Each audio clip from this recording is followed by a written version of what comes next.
আসসালামু আলাইকুম সবাইকে। চলে এসেছি আজকে আমার বাগানে কি কি সবজি আমি এবছর লাগিয়েছি এবং এখন পর্যন্ত আছে আপনাদের সাথে শেয়ার করব।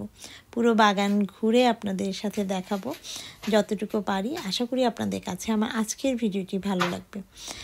আলহামদুলিল্লাহ প্রচুর সবজি এবছর আমার বাগানে হয়েছে। এখানে টমেটো, তারপরে এটা একটা ছোট্ট গ্রিন হাউস। এখানে আমি টমেটো গাছ, তারপরে মেলন বা তরমুজ, এটাকে আমি রেখেছি গাছগুলোকে। তরমুজের জন্য একটু গরমের প্রয়োজন, সে কারণে প্রথম থেকেই আমি এখানে রেখে দিয়েছিলাম যেন গাছটা, কারণ বাইরে রাখলে বৃষ্টি বাতাস ঠান্ডাটা একটু বেশি থাকে। যদিও আমি দরজা, এখানে যে ডোরগুলো আছে, উইন্ডোগুলো আছে, সবই খোলা রেখেছি। খুবই সুন্দর মাশাআল্লাহ ভেতরে ভেতরে রয়েছে। এখানে যদিও ভেবেছিলাম যে মাচার মধ্যে মনে হয় গাছগুলো উঠবে, কিন্তু দেখলাম যে না, এগুলো সব মাটিতে বেয়ে বেয়ে, মেলন যেহেতু সে কারণে। আর এখানে এইভাবে আমি একটা মাচা তৈরি করেছিলাম যে যদি উপরে দিকে লাউ শাকের মতো বাইয়ে দেওয়া যায়, কিন্তু না, দেখলাম যে না, এগুলো সব এত ওজন, এগুলো নিচেই বেয়ে বেয়ে হচ্ছে। এখানে রয়েছে চাইনিজ করলা। তেমনভাবে আসলে যত্ন করার সুযোগ পাইনি, তবে যে সারটা দিয়েছি তাতে কিন্তু আমার আর যত্নের কোনো প্রয়োজন নেই। আসলে বাগান এমন একটা ব্যাপার যেখানে আমরা প্রতি বছর আসলে নতুন নতুন কিছু শিখি। এখানে বেগুন, বড় বড় বেগুন, এখানে ছোট ছোট করলা বেরোচ্ছে। এখনও সময় আছে, যেহেতু আগস্ট মাস। আমি কিন্তু আগেই লাগিয়েছি, কিন্তু অগাস্ট চলে এসেছে, এই রাত্রেবেলা একটু ঠান্ডাও কিন্তু পড়ছে। এই মাসটা পুরোপুরি যেতে যেতে আশা করি আমার এই সবজিগুলো সবই হারভেস্টের উপযোগী হয়ে যাবে। এখানে রয়েছে বিভিন্ন জাতের। আচ্ছা, এটা হচ্ছে আমার বাটার নাট বা বাটার স্কোয়াশ। অনেক হয়েছে, তখন আসলে বোঝা যায়নি যে কতটুকু হচ্ছে, মনে হচ্ছে যে সবগুলো গাছই লাগিয়ে দিই। এখানে ডাঁটা শাক, অনেক অনেক ডাঁটা এবছর আমি খেয়েছি। গত বছর খুব আফসোস করছিলাম যে একটা বা দুটো যদি ডাঁটা শাক পাওয়া যেত বা ডাঁটা খাওয়া যেত। আলহামদুলিল্লাহ এবছর প্রচুর হয়েছে। এখানে অনেক জায়গায় কিন্তু আমি তেমনভাবে লাগাইনি, কিছু কিছু এমনিতেই বেরিয়েছে। এখানে রয়েছে বিটরুট, তারপরে এটাও এক ধরনের পাম্পকিন। এবছর ঠান্ডাটা যেহেতু পড়া শুরু করে দিয়েছে, আমি কিন্তু অনেক সবজি স্টোর করাও শুরু করেছি। অনেককে দিয়েছি, এখনও দিচ্ছি, কারণ শাক জাতীয়গুলো কিন্তু খুব দ্রুত বেড়ে ওঠে এবং খুব ঘন, খুব দ্রুত বেড়ে উঠছে। সে কারণেই সবাইকে দেওয়ার পাশাপাশি আপনিও কিন্তু নিজে সংগ্রহ করতে পারেন। এখানে কিছু আলু লাগিয়েছিলাম, সেই আলুগুলো, এগুলো সেপ্টেম্বর বা অক্টোবরের দিকে আমি হারভেস্ট করব, যখন বাগানের কোনো সবজি থাকবে না। এটা হচ্ছে আমার লাউ গাছ। প্রতি সপ্তাহে 2-3টে করে লাউ হারভেস্ট করতে পারছি আলহামদুলিল্লাহ। আজকেও প্রায় 3টা লাউ হারভেস্ট করলাম। এখানে ভেতরে ভেতরে অনেক লাউ। লাউ গাছটা অনেক হেলদিভাবে আলহামদুলিল্লাহ বেড়ে উঠেছে। এখানে ছোট ছোট অনেক লাউ আসলে ভেতরে ভেতরে, এবং আমি যে সারটা দিচ্ছি তাতে আমার প্রত্যেকটা লাউ যেন বেড়ে উঠে এবং সেই সাথে যেন কোনো লাউ পেকে না যায় বা ঝরে না যায়, সে কারণে আমি সমান যত্ন করার চেষ্টা করছি। আরেকটা যে ব্যাপার, অনেক লাউ নষ্ট না হওয়ার পেছনে কারণ হচ্ছে বিভিন্ন জায়গায় আমি ফুল লাগিয়েছি। ফুলের গাছগুলো আমার গাছের পরাগায়নে অনেক সাহায্য করছে, যদিও আমি হাত পরাগায়ন করে দিয়েছি। এখানে পালং শাক, তারপরে এই যে অনেক ফুল। এখানে এগুলো হচ্ছে ক্রোজেট।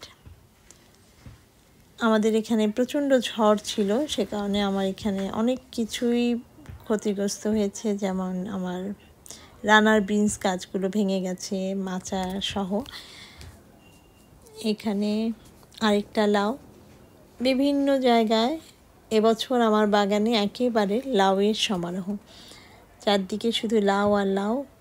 এটা হচ্ছে পেয়ারা গাছ। এখানেও কিছু ক্রোজেট বা জুকিনি রয়েছে। এই হচ্ছে ফুলের সমারোহ। পার্কের মধ্যে এত ফুল দেখা যায় না। এখানে ভুট্টা লাগিয়েছি, সুইট কর্ন।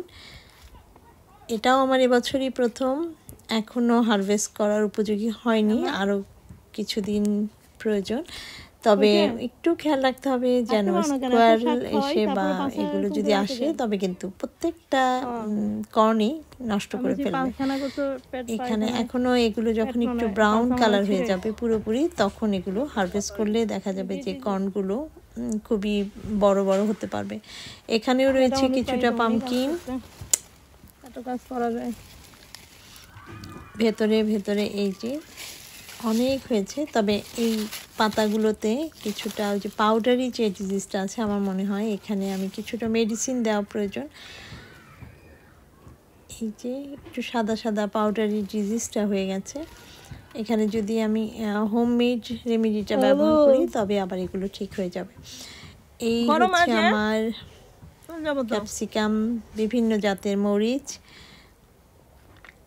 এগুলো 1-1.5 মাসের মধ্যে পুরোপুরি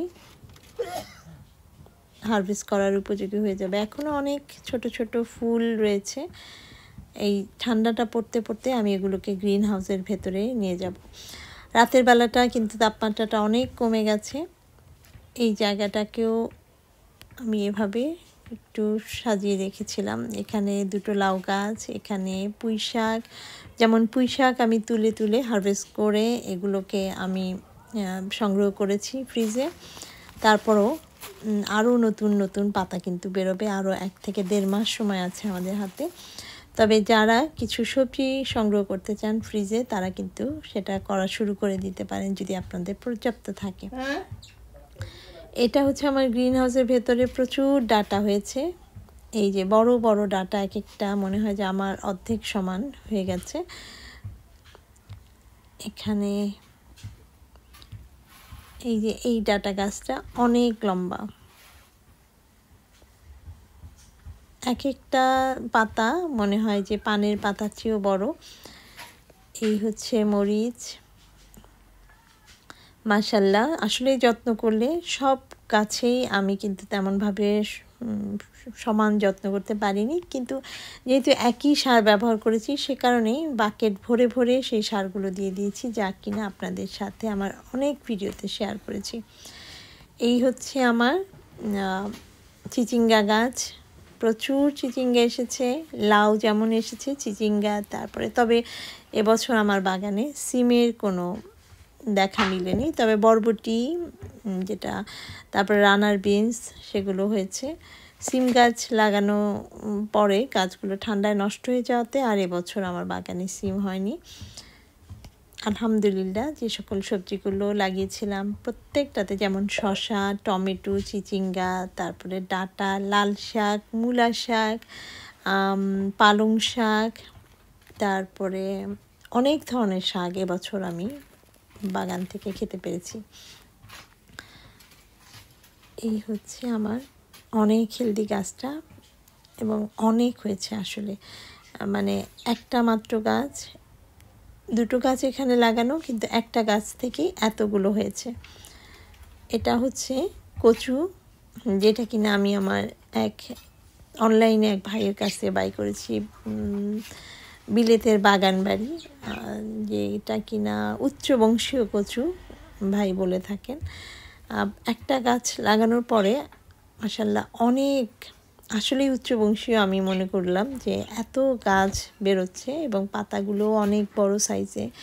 এটা আফ্রিকার কোনো অঞ্চল থেকে উনি সংগ্রহ করেছেন, যেগুলো খুবই ভালো জাতের কচু। এইখান থেকেও কিন্তু আমি পুঁই শাকগুলো সব পাতা কেটে কেটে আমি কিছু রান্না করেছি এবং পুরো বছরের জন্য সংগ্রহ করেছি। এটা হচ্ছে আমার আলু বোখারার গাছ, অনেক অনেক আলু বোখারা হয়েছে, প্রচুর মাশাআল্লাহ।